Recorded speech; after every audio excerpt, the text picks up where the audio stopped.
I started making the skirt I long promised you. Please be warned that this video contains a serious amount of hand stitching. I made this petticoat a long time ago and I intended to sew walking skirt using the same pattern with some alterations. The pattern I purchased was a nightmare. I ended up drafting the yoke myself. I had 3 meters of pure wool fabric.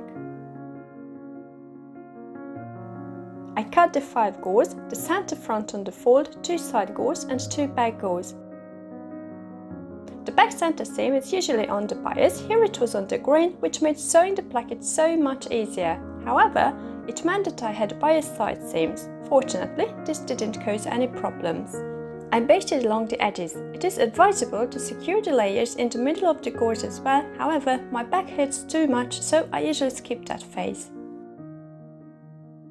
I started by backstitching the seams. This proved to be the wrong decision because I was using a cotton thread. You can't use cotton on wool, especially if you sew with very tight stitches as I do.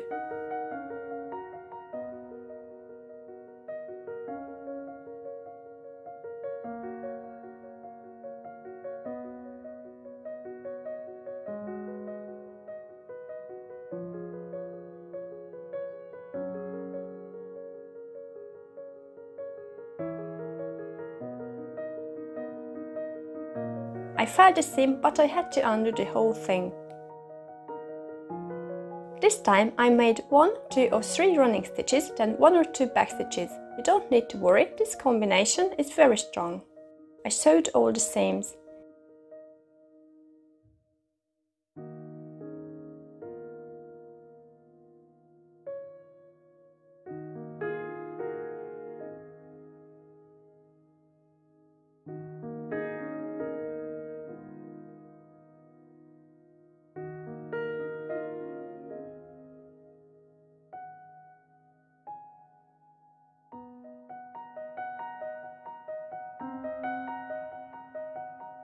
I felt the same again. While stitching, I was contemplating the reason why it was my fate to sew everything twice.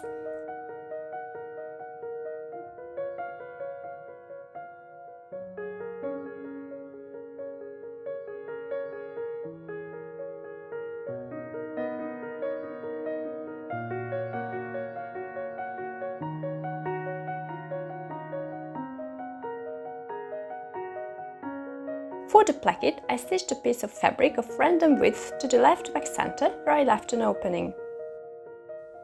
I decided to file the seam under the placket piece as I did with my 1898 walking skirt. I prefer finishing everything invisible as neatly as possible.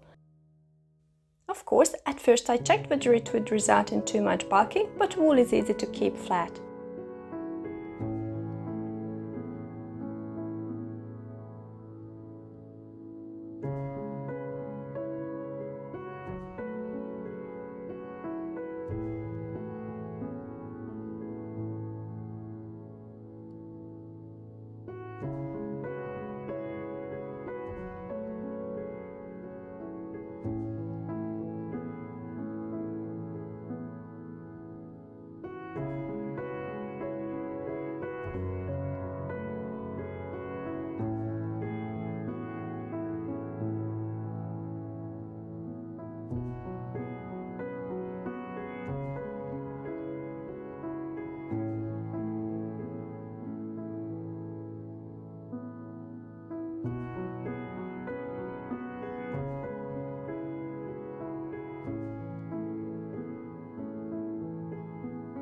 To finish the right side of the placket, first I used the running stitch to keep the wool and the lining together for easier handling.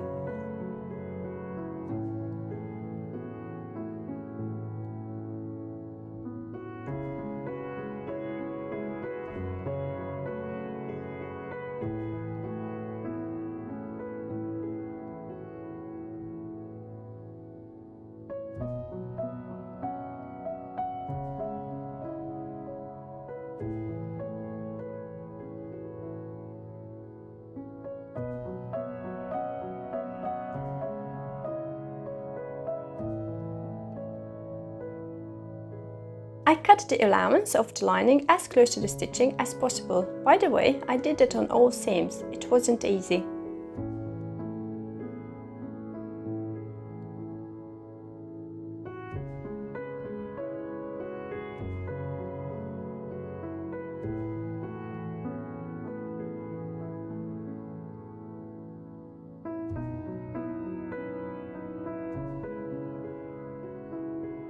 Then I folded the allowance of the main fabric twice. I always use a narrow allowance, here I should have used a wider one. Now it is so narrow that I can't add snaps that I sometimes use.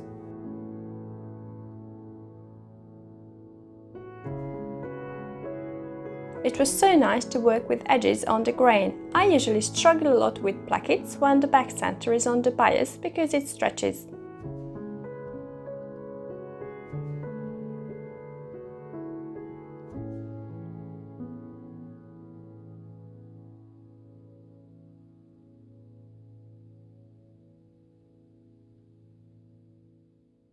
I folded the placket piece, but I didn't seem to understand how it works. Every placket is a new challenge. I folded the selvage and whip-stitched it to the seam. I prefer using the selvage when I make the placket because I don't have to fold it under, creating a bark. Another option would be to overcast the raw edge.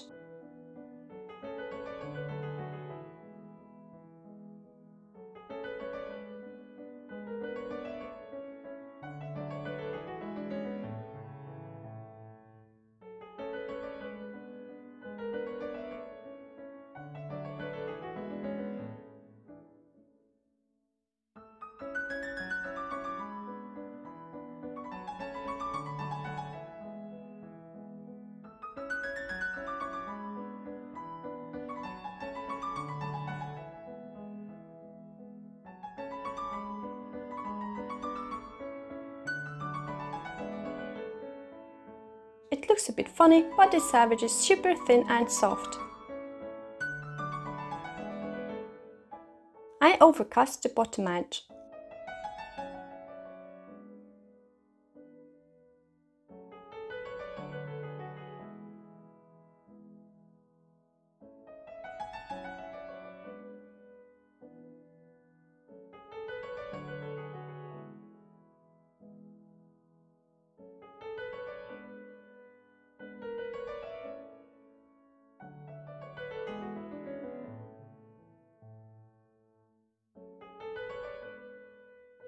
When I got to the corner, I turned and ran tiny stitches along the long edge. This might not be necessary if you use cotton or linen, you can just press it sharp. However, you cannot press sharp edges into wool.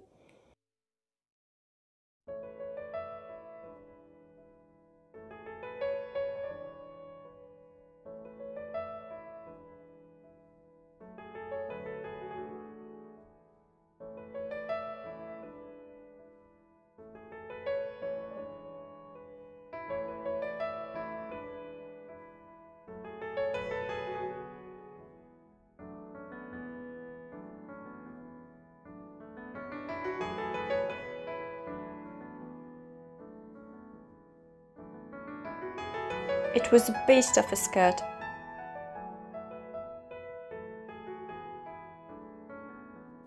I considered the interfacing options for the yoke. I decided on the fabric I used for my late Victorian blouse. It was the worst fabric choice for a blouse, but perfect choice for interfacing.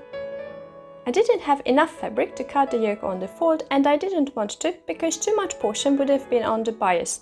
You don't want to stretch a yoke. I decided to cut it in 3 pieces, where the 2 back pieces were cut more or less on the grain. I had no idea how I should join the pieces. This is what I came up with. Then I realized this wasn't good enough, so I cut the front shorter. I could easily do it because if you remember, the yoke of the petticoat was gathered in the back, so the pattern was much longer than what I needed now. I deliberately didn't cut the yoke shorter. I never determined the waist circumference in advance, so I have plenty of fabric to make mistakes. I used the interfacing as a pattern to cut the yoke from the fabric. I cut it in 1 piece on the fold. The lining fabric wasn't a good strong quality, so I used this floral cotton instead. The lining of the yoke will be exposed to a lot of friction, so it has to be strong. I basted the wool and the interfacing together, then I basted on the lining only along the top edge. I backstitched the 3 layers together.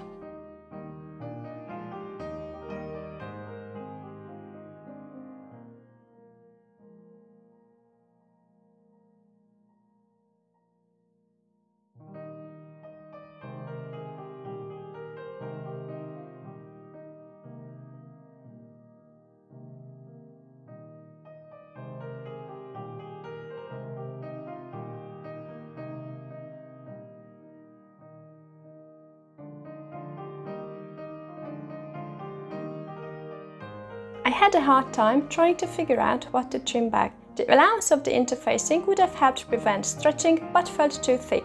I was afraid the main fabric and the lining would have become too frail if I had cut back their allowance. Altogether, 6 layers of fabric would have been far too thick. Also, with time, all the allowance would poke through the lining. Finally, I decided the allowance of the interfacing had to go.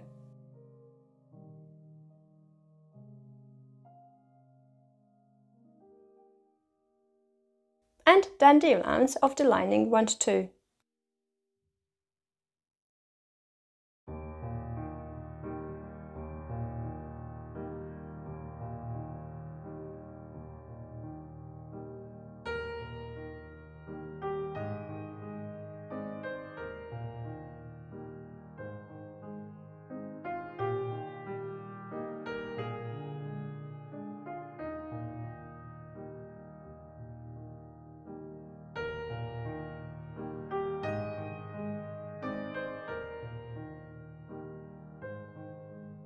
I pressed the yoke. The lining sits a bit lower to make sure it can't be seen from the outside.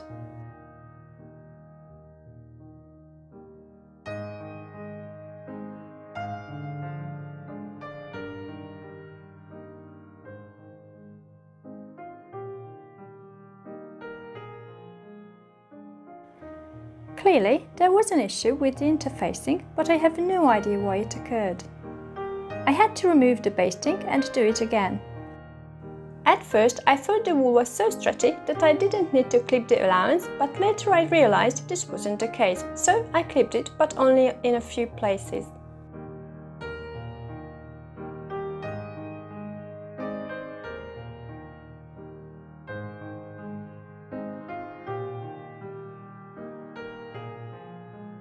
I had to reinforce the top edge of the yoke. I made tiny back stitches far apart along the edge of the lining.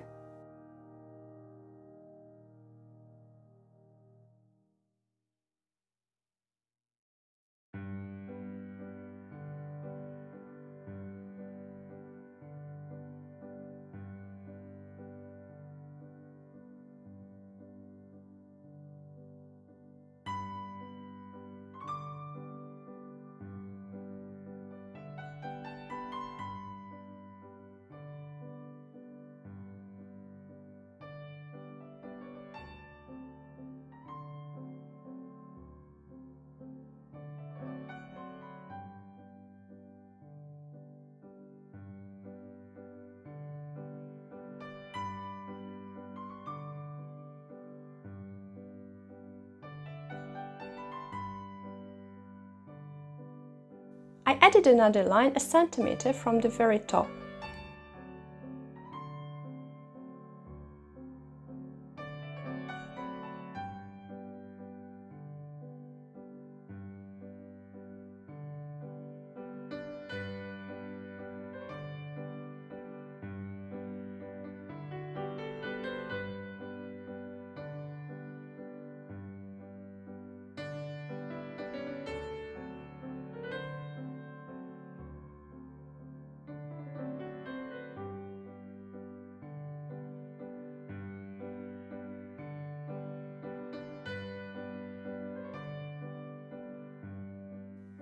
You can't see the stitches from the outside, except where I forgot I shouldn't stitch completely through the outermost layer.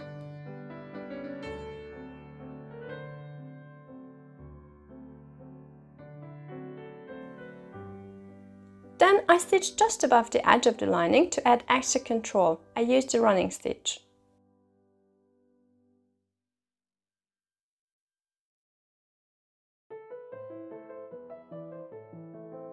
It turned out really pretty. The back needed adjustment later.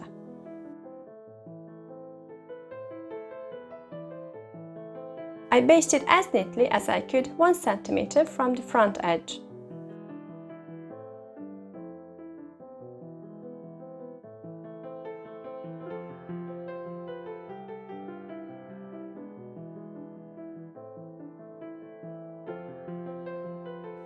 This was a very stressful moment.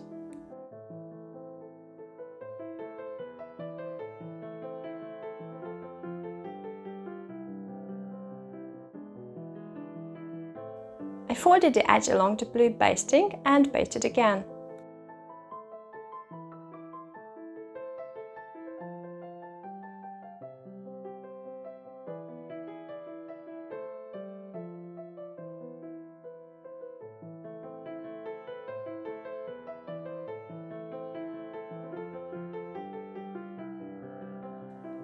I marked 1 centimeter from the edge on the outside.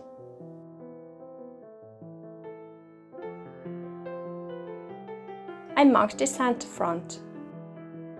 I matched the edges. I know there is a way to do it differently, but I only had one chance to get it right without ruining the fabric.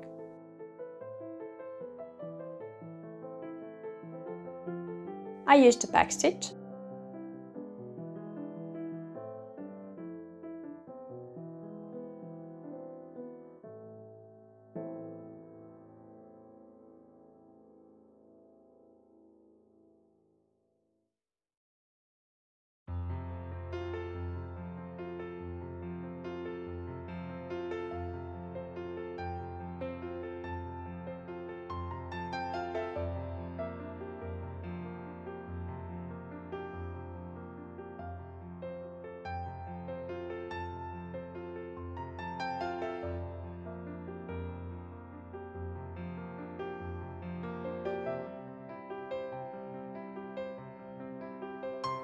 I basted the rest of the yoke on the skirt right sides together.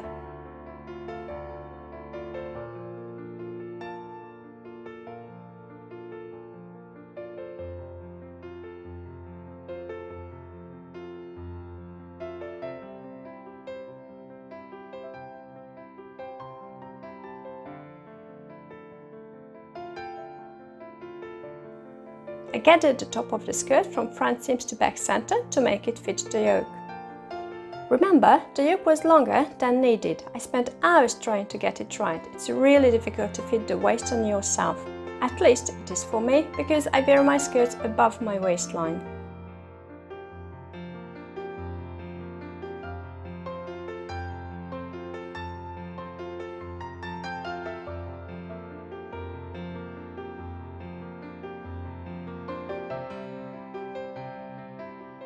At this stage, I really had to do something with the back of the yoke. It seems simple, but was a nightmare to figure out how much to take away and how to get it in line with the placket. I didn't have this problem with the gathered yoke of the petticoat. To have the ends overlap, I had to straighten them a bit.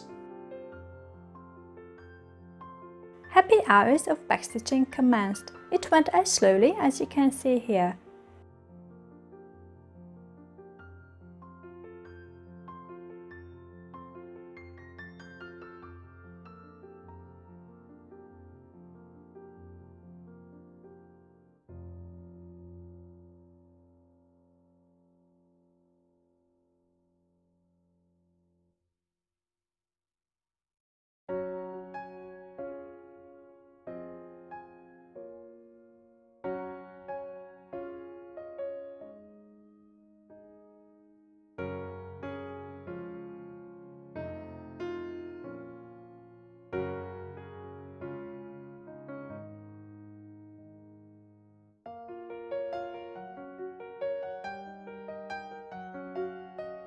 Where I had the gathers, it went even more slowly because I had to stitch from both sides.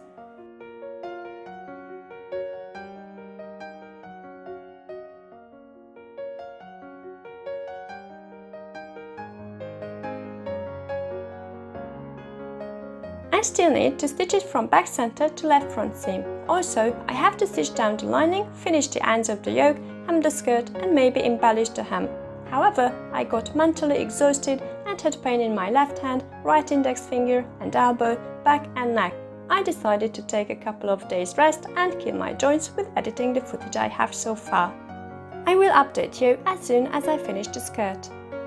If you like this video, please give it a thumb up. Don't forget to subscribe to get a notification when I upload a new video.